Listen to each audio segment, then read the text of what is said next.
तो हेलो दोस्तों, कैसे हैं आप लोग। आज हम लोग जो है क्लास 10th के विद्युत धारा के चुंबकीय प्रभाव चैप्टर के इस अगले लेक्चर में देखेंगे कि घरेलू विद्युत परिपथ क्या होता है। ठीक है ना। तो चलिए यहाँ पर चीज़ों को समझते हैं। ठीक है ना। देखिए यहाँ पर क्या लिखा है कि हम अपने घरों में विद्युत शक्ति की आपूर्ति मुख्य तारों, जिसे मेंस भी कहते हैं, से प्राप्त करते हैं। तो ये चीज़ें आपको पता होंगी कि जो घरेलू हम लोगों को विद्युत शक्ति चाहिए होती है, वो एक मेन तार द्वारा, मतलब एक मुख्य तार द्वारा जो है आपके घर में आती है। ये मुख्य तार या तो धरती पर लगे विद्युत खंभों के सहारे अथवा भूमिगत केबलों से हमारे घरों तक आते हैं। तो मतलब धरती में जो खड़े खंभे होते हैं उस खंभों के ऊपर से आते हैं, या नीचे से होकर के अंडर जो ज़मीन में होते हैं उसमें से आपका कनेक्शन किया जाता है। ठीक है। तो दो प्रकार से आपके घरों में उन्हें लाया जा सकता है। ठीक है, उन केबलों को। इस आपूर्ति के तारों में से एक तार को, जिस पर प्रायः लाल विद्युत रोधी आवरण होता है, जो लाल कलर का आपका होता है तार, ठीक है ना। तो यहाँ पर विद्युतमय तार होता है वो, ठीक है ना। विद्युतमय तार होता है, विद्युन्मय लिखा हुआ यहाँ पर है, ठीक है। यानी उसे धनात्मक तार कहते हैं। जो रेड वाला होता है तार, वो आपका धनात्मक तार होता है, ठीक है। अन्य तार को, जिस पर काला आवरण होता है, उसे उदासीन तार कहते हैं अथवा ऋणात्मक तार भी कहते हैं उसको। हमारे देश में इन दोनों तारों के बीच 220 वोल्ट का विभवांतर होता है। 220 वोल्ट का विभवांतर इन तारों के बीच में दिया जाता है। घर में लगे मीटर बोर्ड में ये तार मुख्य फ्यूज से होते हुए एक विद्युत मीटर में प्रवेश करते हैं। फ्यूज से होते हुए किस में जाते हैं? विद्युत मीटर में प्रवेश करते हैं। इन्हें मुख्य स्विच से होते हुए घर के लाइन तारों से संयोजित किया जाता है। कहाँ से होते हुए? मुख्य स्विच से होते हुए एक मेन बोर्ड बनाया जाता है पहले आपके घरों में।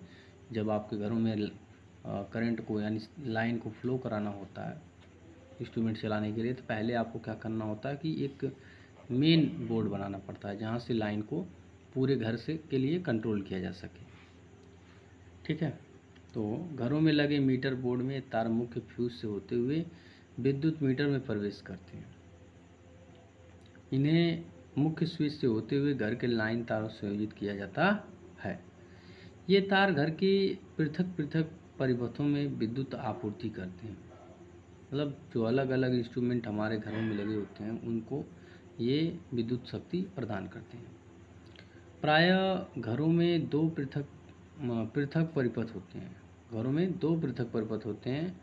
देखिए यहाँ पर एक 15 एम्पियर विद्युत धारा अनुमतांक के लिए होता है। ठीक है, अभी मैं दिखा रहा हूँ उसे आपको। एक 15 एम्पियर विद्युत धारा का होता है। तो यहाँ पर एक जो फिगर बनाया जा रहा है उस पर एक बार देख लीजिए, फिर उसके बाद आगे आपको समझाया जा रहा है। ठीक है, दिखाते हैं आपको। ये रहा आपका फिगर। ठीक है, इसको थोड़ा सा समझते हैं।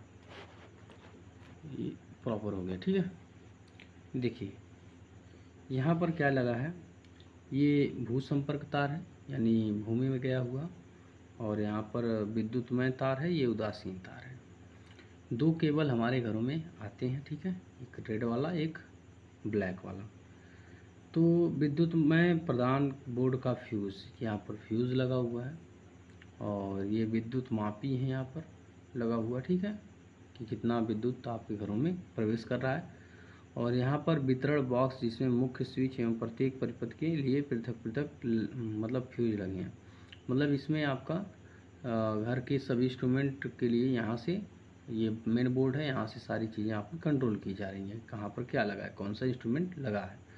तो इससे ये ज्वाइन किया गया है। ठीक है, इस तरीके से इसमें श्रेणी क्रम में जोड़े जाते हैं सब चीज़ें, ठीक है। देखिए यहाँ पर पहला इंस्ट्रूमेंट एक लगाया गया, यहाँ लगाया गया और यहाँ पर लगाया गया, और सबको एक भू संपर्क तार से सभी इंस्ट्रूमेंट को जोड़ा गया है।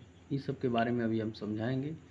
इस भू तार का कार्य क्या होता है। कोई भी इंस्ट्रूमेंट जो होता है, कोई भी अगर चीज़ आप चला रहे हैं, जैसे एसी, फ्रिज, जो भी है, अगर वो मेटल की है तो उसमें करंट उतरने की आशंका होती है, ठीक है। तो उसको में करंट ना उतरे, इसलिए उसके मेटल वाले पार्ट पर ये भू संपर्क तार ज्वाइन करके उसको ज़मीन के अंदर गाड़ दिया जाता है ला करके, ठीक है।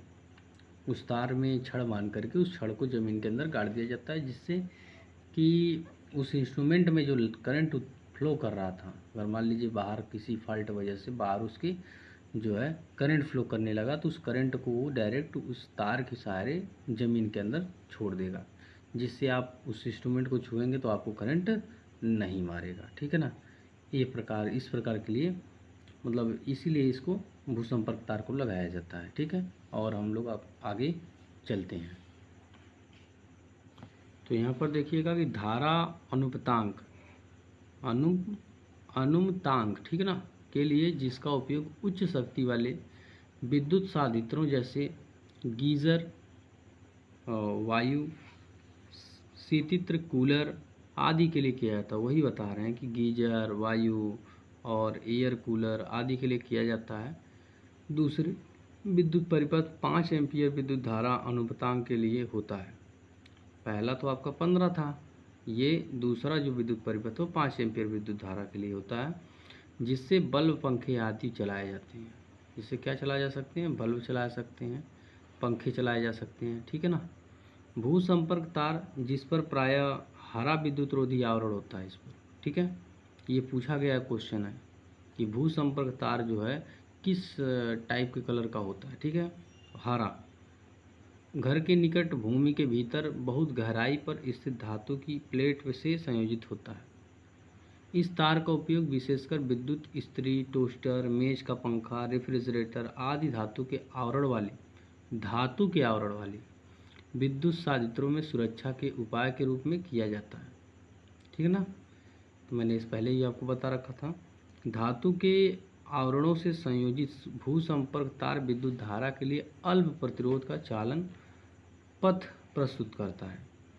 इससे यह सुनिश्चित हो जाता है कि साधित्र के धात्विक आवरण में विद्युत धारा का कोई क्षरण होने पर उस साधित्र का विभव भूमि के विभव के बराबर हो जाएगा। तो ये मैंने बताया था कि अगर उसके अंदर कोई सा करंट फ्लो करेगा, वो करंट किसी को लग ना जाए, इसलिए वो करंट सीधे ज़मीन के अंदर चला जाएगा। तो ठीक है ना, दोनों का विभव, तब ज़मीन का जो विभव होगा पृथ्वी का और जो उसका विभव होगा, दोनों सेम हो जाएगा। फलस्वरूप इस साधित्र को उपयोग करने वाला व्यक्ति तीव्र विद्युत आघात से सुरक्षित बचा रहता है। तो वही बता रहे हैं कि तीव्र आघात से, विद्युत आघात से वो व्यक्ति बच जाएगा, ठीक है ना। चित्र इतने में सामान्य घरेलू विद्युत परिपथों में से किसी एक परिपथ का व्यवस्था आरेख दर्शाया गया। तो उसमें मैंने दिखाया आप लोगों को कि कैसे इसको बनाया गया था, ठीक है, विद्युत परिपथ में कैसे सेट किया गया था अभी। अब आगे देखते हैं।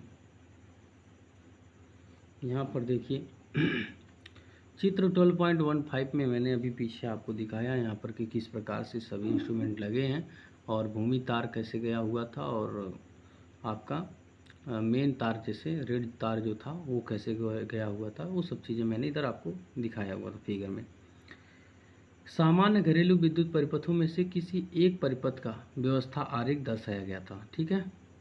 प्रत्येक पृथक विद्युत परिपथ में विद्युतमय तथा उदासीन तारों के बीच विभिन्न विद्युत साधित्रों को संयोजित किया जा सकता है, ठीक है। मतलब कहना चाहते हैं कि जो सामान्य घरेलू विद्युत परिपथ जो होता है, यहाँ पर बताते हैं, यहाँ पर प्रत्येक पृथक विद्युत परिपथ में जो अलग अलग विद्युत परिपथ होता है, उसमें उदासीन तारों के बीच विद्युत साधित्रों का संयोजन किया जा सकता है।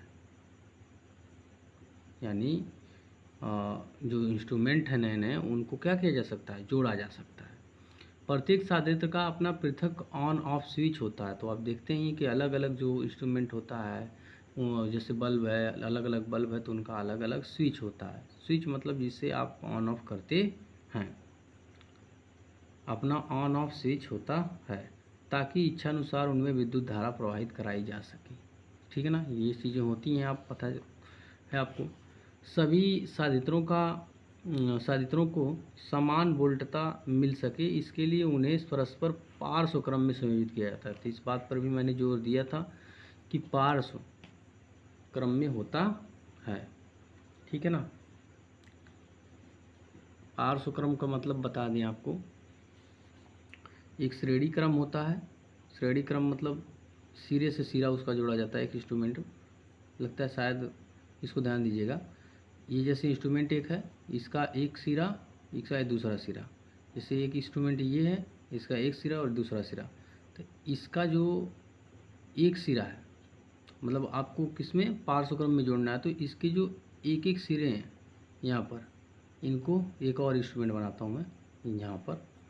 तो ये इनके एक सिरे एक में और इनके एक सिरे एक में जोड़ करके एक मेन तार से और एक आपका जो न्यूट्रल है उससे जोड़ करके इसमें करंट फ्लो किया जाता है। ठीक है ना, मतलब तीनों तारों में, सभी तारों में यहाँ पर अलग अलग से फेस, अलग अलग से न्यूट्रल लगाया जाता है। ठीक है, और आप लोग देखे होंगे कि जब कोई झालर, कोई फंक्शन होता है जिसमें झालर आपकी लगाई जाती हैं, जो लाइटें होती हैं दीपावली के समय लगाई जाती हैं, तो वो जो लाइटें होती हैं वो आपकी श्रेणी क्रम में जुड़ी हुई होती हैं। अगर उसमें से एक भी लाइट आपकी ख़राब हो जाएगी तो और लाइटें उसमें नहीं जल पाएंगी। ठीक है, तो घरों में तो आपका ये आपका पार्श्व क्रम यानी कि समांतर श्रेणी में उन्हें जोड़ा जाता है। तो ये चीज़ें आपको पढ़ने को मिला होगा। अगर आप विद्युत चैप्टर में उधर पढ़े होंगे, रेजिस्टेंस जोड़ना सीखे होंगे, तो आपको ये चीज़ें भली भांति पता होंगी। ठीक है, चलिए आगे बढ़ते हैं।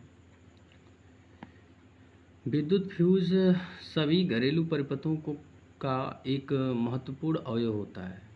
विद्युत जो फ्यूज होता है सभी घरेलू परिपथों का महत्वपूर्ण अवयव होता है, जो फ्यूज होता है। फ्यूज पे ध्यान दीजिएगा।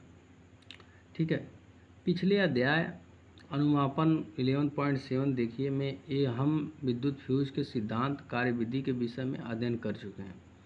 विद्युत परिपथ में लगा फ्यूज परिपथ तथा साधित्र को अति भारण के कारण होने वाली क्षति से बचाता है। क्या कह रहा है यहाँ पर, ध्यान दीजिएगा। हम विद्युत फ्यूज के सिद्धांत एवं कार्यविधि के विषय में अध्ययन कर चुके हैं। ये करता क्या है, ये विद्युत परिपथ में लगा फ्यूज परिपथ तथा साधित्र को अति भारण के कारण होने वाली क्षति से बचाता है। मतलब कोई सा अगर इंस्ट्रूमेंट है, बहुत ज़्यादा भार अगर पड़ रहा है आपके घरों में, तो वो आपका जो फ्यूज़ है वो फॉल्ट हो जाएगा। ठीक है ना, वो गल जाता है।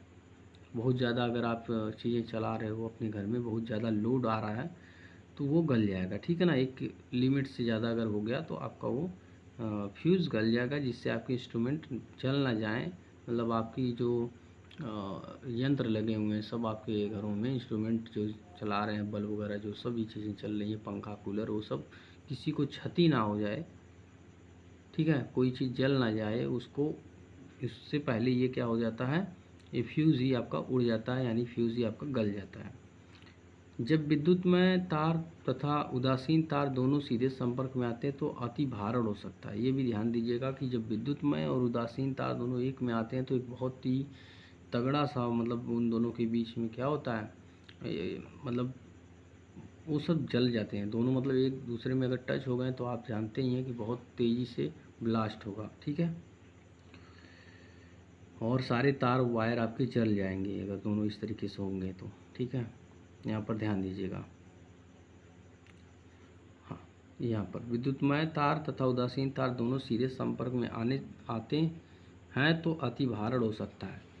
यह तब होता है जब तारों का विद्युत रोधन क्षतिग्रस्त हो जाता है अथवा साधित्र में कोई दोष होता है, या तो आपका जो सामान है जिसको आप चलाना चाहते हैं, इलेक्ट्रिक चीज़ की जो सामान है जैसे पंखा है या कूलर है, उसमें अगर कोई दिक्कत है, अगर आप चलाना चाहते हैं तो बोर्ड यानी स्विच में आप लगाएंगे, उसमें बोर्ड में लगाएंगे। ठीक है, तो सर्किट में अगर आप उसमें को लगाएंगे उस इंस्ट्रूमेंट को और स्विच ऑन ऑफ किए अगर तो दिक्कत हो जाएगा, ठीक है। ऑन अगर स्विच कर दिए आप, अगर वो इंस्ट्रूमेंट ख़राब है तो आपके बोर्ड वगैरह सब जल सकते हैं।